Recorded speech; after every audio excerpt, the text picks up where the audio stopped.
What's going on, y'all? Ray Custis here. Hope y'all having a blessed Friday. So I have one question for you today. That magical question is, if you had 1 year to live, just 1 year to live, what would you be doing? And so many of you have heard this question before time and time again. But honestly, if you really did just have 1 year left to live, what would you do? Where would you go? What businesses would you start? Who would you go to say I love you? Who would you forgive? What would you do? Because honestly, many of us are living as though we're going to be immortal, as if we're going to wake up tomorrow morning. Tomorrow's not promised. The only thing that we have in life is the now, this present moment.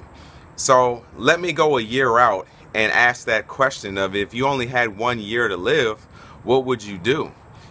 How would you act? I bet most of you would start looking at that business in the face and say, you know what, I'm going to stand up and make the call that I'm afraid to make. Or I'm going to ask the girl or guy out that I've been wanting to ask for so long, but I've just been a little afraid to do it. I bet most of you would do some crazy things like go skydiving or do some things that step outside of your comfort zone. But many of us don't do it because we're thinking, I have tomorrow to do it. There is no tomorrow, there's only now. So I want to get your mind in a place where, if you only had 1 year to live, what would you do? So list it out right now. You have 3 things that you would do if you only had a year left to live. What would they be? And so I want you to pick the most important thing, and I want you to go after it and do it. If it is starting a business, if it's about forgiving someone, if it's about picking up the phone and making that hard phone call and having that hard conversation with that person, if it's jumping out of a plane, if it's investing in something that you're a little nervous about, or learning a new skill, whatever it is, go out there and do it.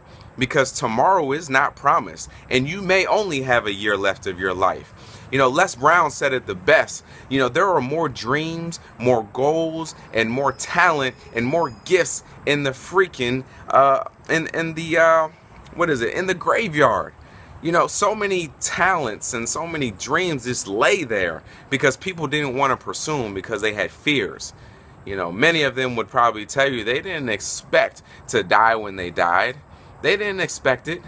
It just happens. It comes to us when we're not expecting it. So what if you today took one step in pursuit of that one thing that's going to add so much value and fulfillment to your life? What is it? Just imagine and start living your life as though tomorrow is not promised, because you would take care of the present moment right now in a way that you've never had before. Remember, it's only now that you have to make those decisions. There is no yesterday. There is no tomorrow. There's only now.